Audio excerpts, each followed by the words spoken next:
Watoto wengine ambao walionekana kwenye familia kwamba wakiwa wadogo, maana mara nyingi mtoto akiwa mdogo ataanza kuonyesha dalili yake ya kufanikiwa tu akiwa mdogo. Wale walionekana wakiwa wamefanikiwa sana wakiwa wadogo, mara nyingi unashangaa kwamba wanapokuwa wanakuwa watu wakubwa, unashangaa kwamba wanakuwa watu wa ovyo, na kila mtu anaamini kwamba hao watu ni watu wa ovyo, lakini mambo hayako hivyo. Shetani anakuanga na tabia ya kubadilisha watu. Mtu ambaye alikuwa mzuri anafanywa kuwa mtu wa ovyo, anaibiwa kipawa chake, anafanywa kuwa mtu wa ovyo. Ndio maana kwenye kitabu cha Wafalme wa Kwanza mlango wa 20 na mstari wa 3, Beni-Hadadi anamwambia mfalme wa Israeli ya kwamba wanao walio wema watakuwa ni wangu. Bwana Yesu asifiwe sana. Inapozungumza saa hii, nataka nitie hili jambo kwa akili ya kila mzazi ambaye anayenisikiliza, kwamba huyo mtoto ambaye umemkatia tamaa, huyo mtoto ambaye unaona kwamba anavuta bangi, anafanya vituko vikubwa sana, kama tu ukipiga magoti ukamwambia Mungu, mimi sikuzaa mtoto akivuta bangi, alifanya kuwekwa bangi na shetani. Sikuzaa mtoto ambaye ni mwasherati, sikuzaa mtoto ambaye ni mlevi, sikuzaa mtoto ambaye ni muuaji, ni mwizi. Ukapiga magoti ukamwomba Mungu, ujue kwamba huyo mtoto akibadilika vivyo hivyo ambavyo sifa zake za wizi na mambo mabaya ziko juu, ndio hivyo hivyo sifa zake za mema zitakuwa ziko juu. Bwana Yesu asifiwe sana. Wazazi wengi wanakosea sana kuwakatia tamaa watoto kwenye maisha yao, baada ya kuona kwamba huyu mtoto maisha yake yanakaa hivi. Kumbe shetani ndiye alimwangalia, akamlocate, akaona kwamba mtoto huyu ndiye mwema kwenye familia, ndiye kiongozi wa familia, ndiye destiny helper wa familia, ndiye breadwinner wa familia. Akajua huyu ndiye nafaa nikamate, lakini hao wengine ambao sio wema wacha nimwachie tu. Ndio mama aanze kuwapenda ambao sio wema, na huyu mwingine nianze kumtumia mimi mwenyewe. Unashangaa kwamba mtoto wako umenyang'anywa na shetani, anatumikishwa na shetani. Bwana Yesu asifiwe sana. Kuna watu wako na watoto leo hii, lakini wale watoto pamoja na kuwa wanaitanishwa na jina lako, lakini hao watoto hawakusaidii kwa vyovyote.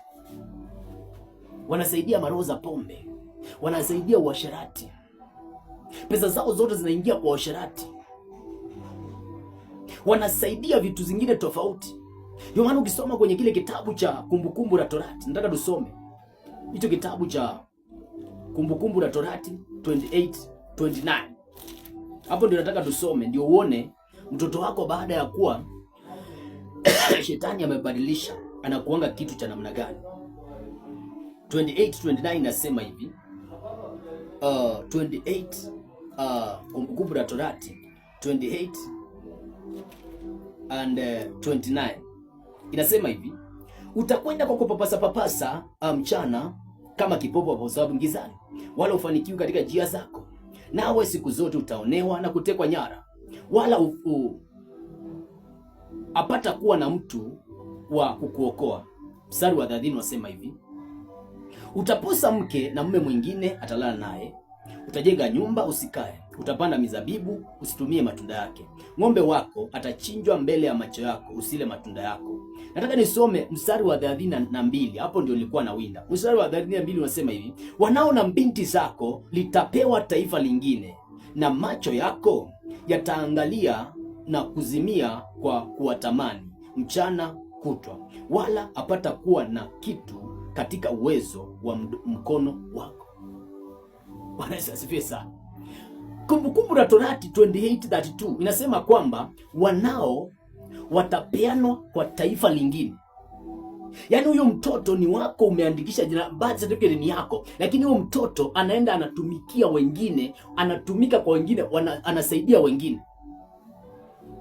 Inawezekana mtoto wako atumiki na wengine, ama nataka nilete kwa namna hii. Huyu mtoto umemzaa ukitarajia kwamba siku moja atakuja kukusaidia. Umemsomesha kwa shida, lakini baadaye unashangaa kwamba anakuja anachukuliwa, anaolewa kwenye familia nyingine, anafanikiwa kwenye hiyo familia, ni mtoto wa kike, anafanikiwa kabisa, lakini hata ukimpigia simu hivi hakuna pesa anazokutumia. Inamaanisha kwamba kuna Beni Hadadi, aidha huko ameolewa ama huko ambako amezaliwa, amemiliki huyo mtoto. Maana haiwezi katokea hivyo hivyo tu, ati kwamba huyu mtoto umemlea kwa shida, aliona vile ambavyo ulipata shida katika kumsomesha, lakini baadaye kwamba akakusahau. Haiwezekani. Ina maana kuna kitu kilitokea hapa katikati. Maandiko yanasema ya kwamba wanao na binti zako watapewa taifa lingine, na baada ya kuwa wamepewa hilo taifa lingine, kile ambacho kitatokea ni kwamba utawaangalia na utawatamani, lakini usije ukaweza kuwapata wale watoto tena. Yaani utatamani maisha yao vile ambao watoto wanaendelea vizuri, lakini kwa sababu you are not hauwezi ukawa control wale watoto, hauna nguvu na hauna uwezo wa kuwa control. Hapo ndio unashangaa kwamba utakuwa unaishia tu kuwatamani. Unasema huyu mtoto wangu nilimsomesha, huyu mtoto wangu nilimsaidia kwa shida akakua, lakini utaishia tu kumtamani ukiwa unamuona kwa. Kuna watu leo hii wanatamani watoto wao ambao wamemilikiwa na maroho za ulevi, maroho za washerati, wamemilikiwa na maroho za ulevi, kiasi kwamba huyu mtoto ulimzaa ili akuje kukusaidia, lakini akipata pesa, ile pesa inaingia kwa ulevi. Ina maana kwamba hiyo ni roho ya Beni Hadadi imemiliki mtoto wako, imemkamata mtoto wako. Si eti kwamba anafaa kuwa hivyo. Unafaa uingie kwa magoti kama mzazi useme kwamba mimi sikuzaa mtoto wa namna hii.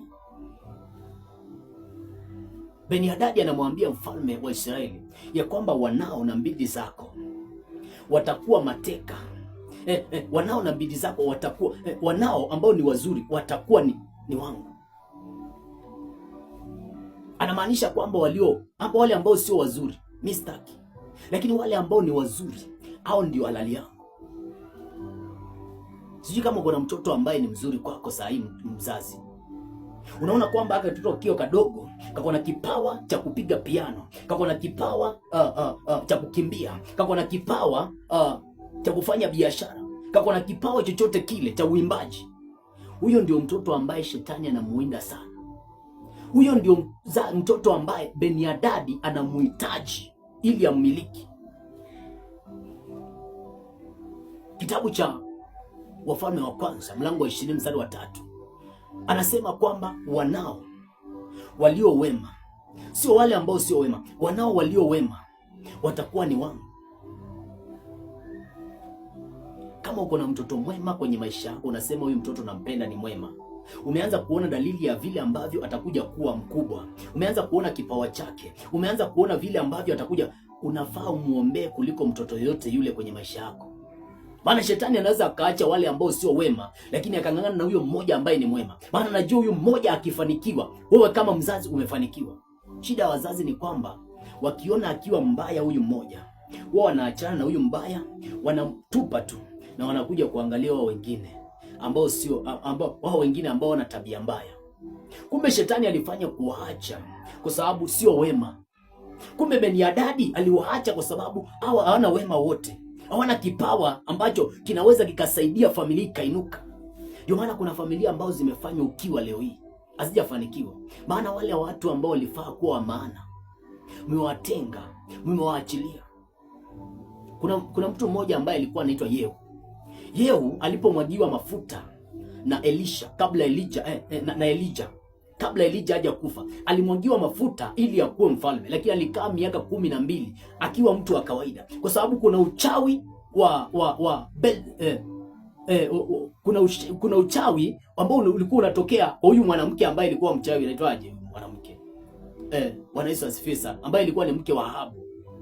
Akakamata na ule uchawi, akakuwa mtu wa kawaida kukaa kijiweni, lakini kumbe alikuwa ni mtu wa maana.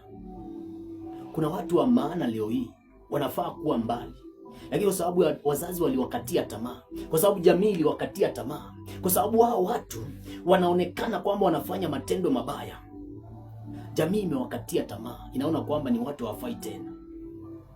Nataka nikuhakikishie ya kwamba kama mkiwakatia tamaa, kuna vitu mtakosa kwenye maisha yenu. Maana inawezekana maisha yako wewe mzazi yameunganika na mtoto huyu ili ukuje kufanikiwa kwenye maisha yako.